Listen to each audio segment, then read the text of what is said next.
সন্দেশখালীর বাদশা শেখ শাহজাহান এখন জেলবন্দি, কিন্তু তার অনুগামীদের দাপট যে কমেনি তার প্রমাণ মিলল হিঙ্গলগঞ্জে।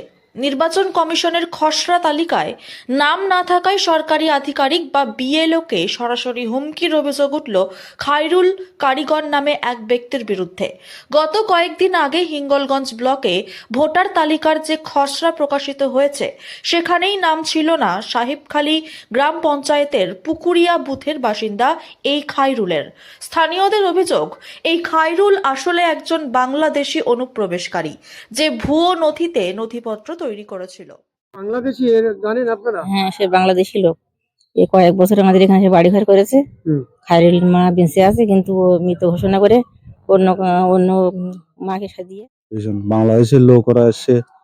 আপনারা যদি থাকেন একটু কিছু করে না বা ওকে একটু তাড়ানোর ব্যবস্থা করুন। আমাদের এইখানে তো অনেক জমি জায়গা কিনেছে।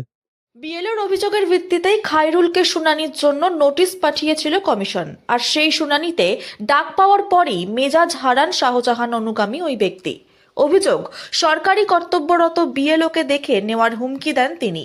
এই হুমকির খবর জানাজানি হতেই এলাকায় তীব্র আতঙ্ক ছড়িয়ে পড়েছে। আতঙ্কিত হয়ে পড়েছেন স্থানীয় পঞ্চায়েত সদস্য থেকে শুরু করে সাধারণ মানুষও। যদিও নিজের বিরুদ্ধে ওঠা সমস্ত অভিযোগ অস্বীকার করেছেন অভিযুক্ত খায়রুল। এই যে জীবিত মানুষকে মৃত দেখানো হচ্ছে, কি বলবেন এই বিষয়ে? আমি 190 নম্বর বুথের একজন সাধারণ বাসিন্দা, টিএমসি দলটা করি। ওর যে মা মৃত আছে বলছে, ওর মা জীবিত। ও মৃত বানিয়ে আমাদের পশ্চিমবাংলায় ও মানে রাজত্ব করার জন্য এখানে ও মিথ্যা সাজিয়ে এই মানে ভোটার এটাকে সংশোধন করার জন্য ও টিএমসির মদতে বড় দাদা টিএমসির মদতে করছে। ওই শহীদুল গাজী, তারপর শাহজাহান, ওদের মদতে এই সেগুলো। শেখ শাহজাহান গ্রেপ্তার হওয়ার পর সন্দেশখালীর পরিস্থিতি শান্ত হওয়ার দাবি উঠলেও হিঙ্গলগঞ্জের এই ঘটনা নতুন করে আইন শৃঙ্খলার প্রশ্ন তুলে দিয়েছে। একজন সরকারি আধিকারিককে হুমকির ঘটনায় দোষীর কঠোর শাস্তির দাবি তুলেছেন গ্রামবাসী।